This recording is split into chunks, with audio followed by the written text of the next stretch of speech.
Welcome to the Behind Beliefs and Behaviors podcast, where we take you on a journey of what is behind the specific beliefs and behaviors that impact individuals and organizations. With our guests, we get to the root cause of what stands in the way of everything from health, wealth, and relationships to leadership, community transformation, and societal progress. From topics on leadership, psychological safety, corporate culture and communication, to parenting, trauma, relationships, personal health, and intimacy, this podcast is sure to get you to the source and provide you practical tips to transform your life one root cause at a time. I am your host, Dr. Maisha Claiborne.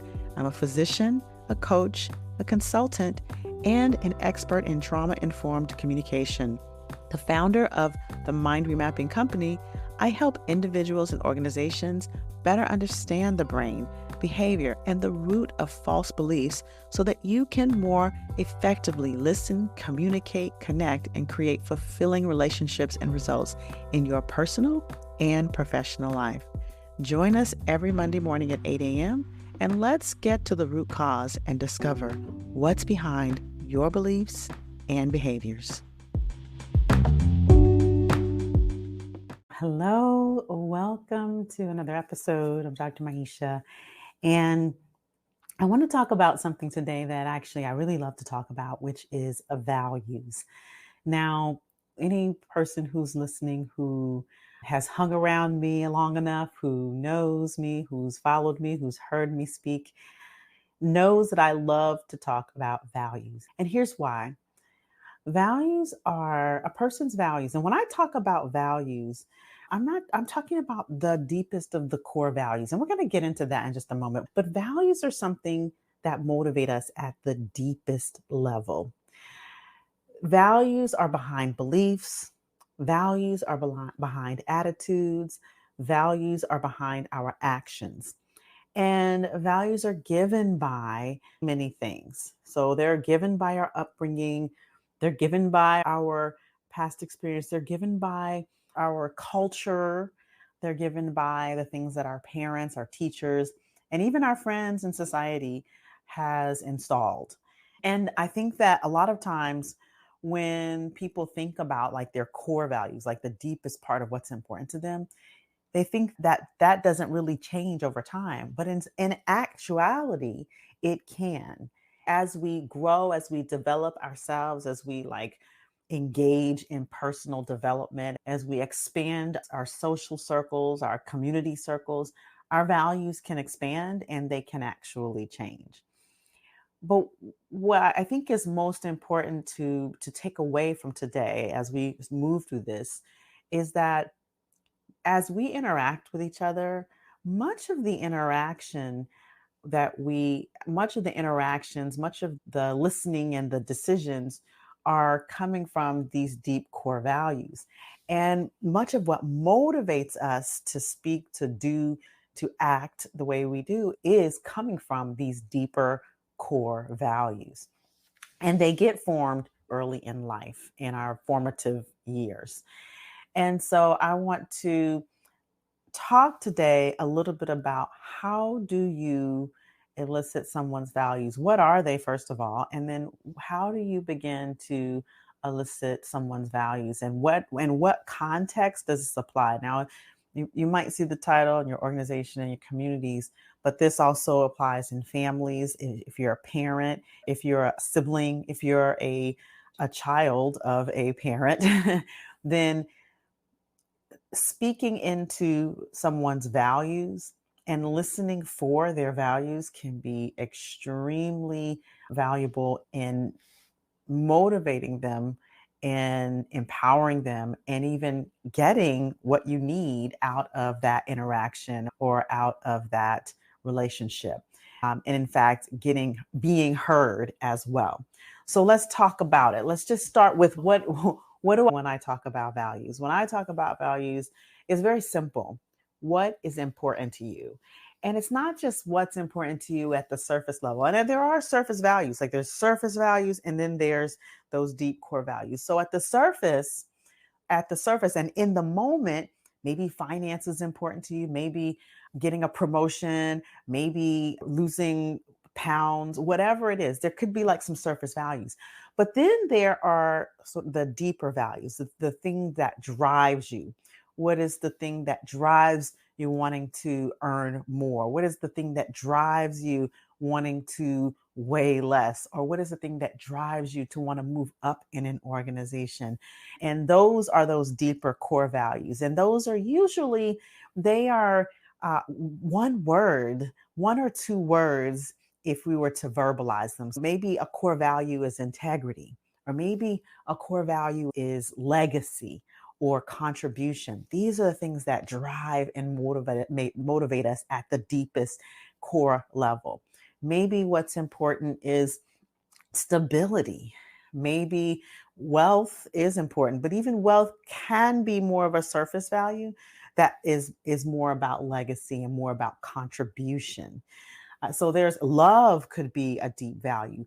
Family can be a deep value, a core value. So these are the types of things that are at our core that drive us, that drive the surface values, that drive sort of our actions and the things that we do. And even in organizations, understanding those core values and understanding what makes up those values can actually lead to increased motivation, increased engagement amongst your peers and your leadership and your employees. Because guess what? There's a saying, people don't care about how much you know until they know about how much you care. And when you're speaking into the values of people, then number one, they get how much you care, but also when you're speaking into their values, you're speaking into what motivates them. So the only question you ask is what's important to you. Now, here's the thing though. A lot of times people will say what's important to you and they'll give you their surface values. But why is it important to you? That's going to get at the deeper level of the values. And I was talking to a leader in an organization that I work with, and we were talking about this idea of getting what's important to a particular group of people who are not engaging at the level that they wanted. And the question is, what's important to you? And if you interview enough, and so this is when you're talking about communities and organization, this is important because there are values at the level of the individual. And then there are values at the level of family. There are values at the level of group. There are values at the level of community, organization, all of those types of things. And so how you get a sense, because you may not be able to play into the individual values of everyone if you're talking about a community or an organization. But if you interview enough people, what will happen is if you have enough of a discussion, then what you'll find is you'll begin to access the community values or the collective values. And what's important about that is that in a particular context, and this is also important, values can be contextual. They can be contextual. And so values can be different in different contexts, what's important to a person. And a lot of times, even the values that are maybe different in different contexts will have crossover in like overall for a person. They'll be cross contextualized, the deepest of the deep value, the values of a group of people. Communication is everything.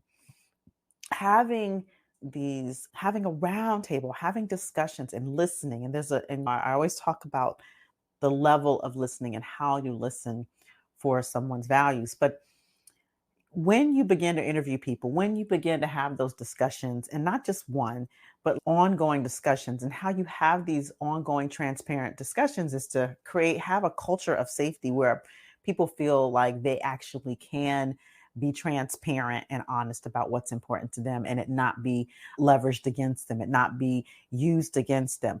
But to be able to ask a collective group of people, you will start to see themes, values. And then as a leader, as an organization, as a community leader, you can begin to look at, well, what then would fulfill that? And how can I speak into those values in order to make the difference that we want to make, in order to engage and make a difference for the bigger whole? Okay. So the question is, what's important to you? And I'm going to talk about this in the context of organizations, but then I'm going to pan it down. I'm going to chunk it all the way down to the level of families and individuals. So I think it's important to talk about that as well.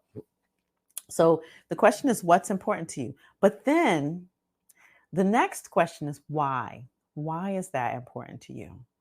And that will tap into the deeper value or the deeper importance of that at hand.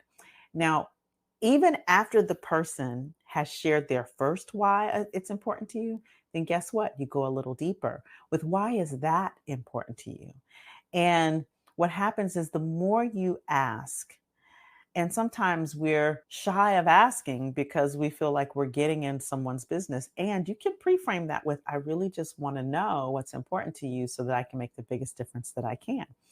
So when you continue to ask why, eventually you'll get to a point where they'll say, oh, well, it's that. It's just because, right? So if you were to ask what's important to me in the context of what I do in my career, and because I've done this work, sometimes I go a little bit deeper, a little bit quicker, but I would say really for me, what's important to me is to make a difference, right? To be the biggest contribution that I can to leave a mark on this world and to leave this world better than when I came in it.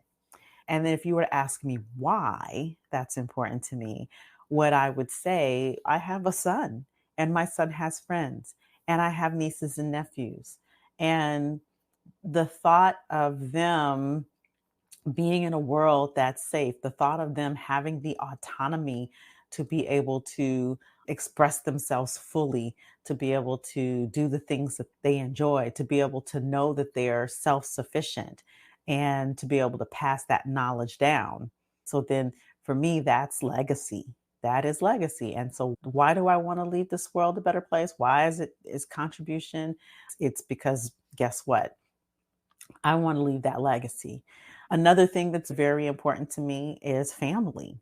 So why is what's important to me about my career is this free is time is having the time and the autonomy and the freedom to be able to spend time with my family the way I when I want to spend the time with them, to be able to get to them when I need to get to them. I'm getting older, my parents are getting older, and I'm still a mom, so to be able to be mobile and have that freedom. So freedom is a big value for me. And it's time freedom, it's autonomy, it's all of those things. And so when you start to get with if you have a team, if you have your employees, if you have your colleagues, if you're a person who is speaking to a leader and you're wanting to speak into that listening, you got to know what's important to them. And if we were to chunk that down, and let's say talk about it from the standpoint of family, of friends, of inner circles, of spouse and partners, it's just as important. And I think as a parent, it could be an unpopular opinion, but it's something that I was never asked as a child, and something that I listen for, because I think in children younger than a certain age, it may be difficult to articulate that, but to really listen for what's important to your children. Because let's face it, we want to motivate our children to be the best people they want, little people they want to be, to engage in a particular way, and to be motivated in their studies, and to be motivated in learning about maybe finances, to be motivated in maybe staying well, their physical well-being, their emotional mental health. And so we have to listen for, and it changes throughout the phases of development, just like it changes for us throughout our phases of development. What was important to me 10 years ago, before my son was born, was different from what's important to me now. So that those values, they shifted, they changed, they evolved, and we have to leave room for those things. And so for our children, for the young people, and especially, and I say for our children, but I'm going to even expand this out to children and young people, young adults even. What's important to a child at 10 is different than what's going to be important to them at 16. And what's important to a 16-year-old will be different than what's important to a 22-year-old. And then you have a young adult, and they may have a certain mindset. And so as we think about our families, as we think about our communities, and we want to make a difference with them in a particular way, if you want to make a difference with them, you still have to know what's important to them rather than pushing our own agenda, which is oftentimes what parents do, what employers do, what team leaders do, what society does, employs their own agenda. Rather than doing that, listening for what is the agenda or what's of importance to the person that you're interacting with. And even in business, and even as you network with different people, if you just focus on asking that one question, what's important to you and why? It's so simple, right? What's important to you and why? And then listening. You might find that there are common values. And oftentimes, and it's important to look for those common values. Oftentimes we look for differences.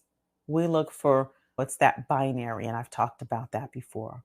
We look for my values are this and their values are that. But where are the common values? Listen for the common values. And then from there, you can individuate what works for one person versus another. But if you chunk up to the common value, then you can negotiate the rest. And I think that is what often gets missed in us coming to a workable solution for all people involved, is because guess what? No one is really thinking about what is important to anyone else except themselves. And our societal system is set up to ignore what's important for whole groups of people. But then we have to keep remembering that the system is made up of people. And so when enough of us begin to think about this in a very different way, think in a very different way, and especially those who tend to be in positions of power, begin to think about this in a different way, then we can actually begin to make a shift more globally. And I chunked that all the way up after getting very specific with it. But the bottom line is what's going to move people is really hearing them. People want to be heard. People want to be acknowledged, understood, and valued and respected. And that goes for the individual, and it goes for groups and cultures of people. And we can't move forward if there's not some reciprocity of respect, because right now there's a lot of unreciprocated and unheard people, and unreciprocated respect and consideration, let's put it that way. And so if we want to move things forward in our culture, then we really need to start thinking differently as a whole, as a system. And so with that, I will bring it back to the question that can be asked, and understanding that the question, people really want to be heard, and they want to be seen, they want to be valued, and they want to be respected. And all you have to do is ask them what's important to you and why. And what inside of that, what you'll probably find is that there is a common value there, and you can work it down from there. That's all that I have for today. And of course, I like to leave you with a little action item. And today's action reflection and I'll say for the week, I say today, but I'm going to say this week, is to go and ask the people around you. Start with your inner circle. But if you're a leader, especially if you're a leader in an organization, Or if you're in an organization, I would go even ask a leader, what's important to you and why? And just listen and see if you can find the common value. That's going to be your challenge. Find the common values among people who are like you and for those who may be of occupy different identities.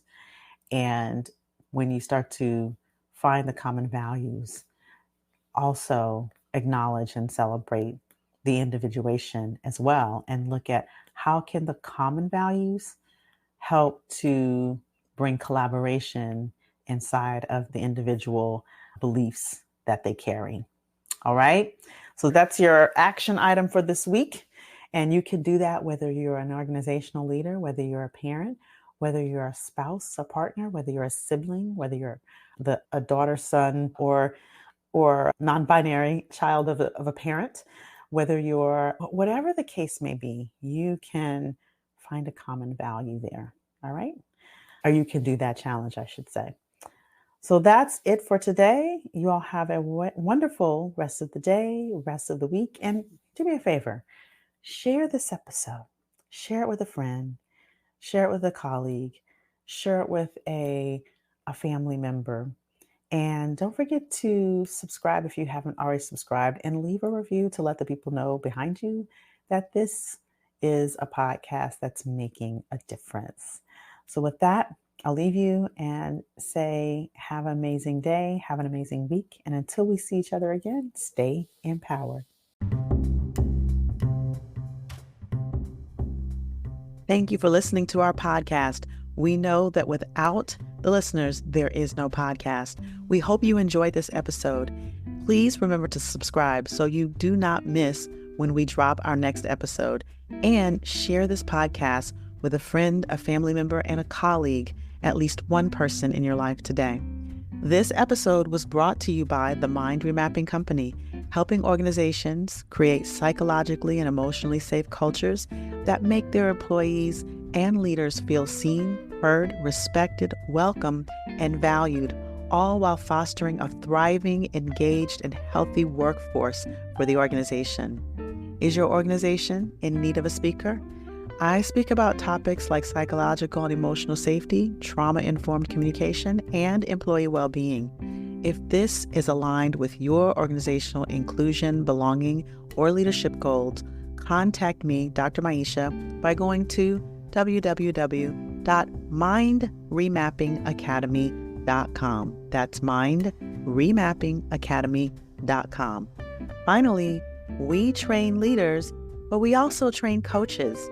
If you're interested in becoming a trauma-informed coach, visit our website as well and check out our NLP coach trainings and certifications.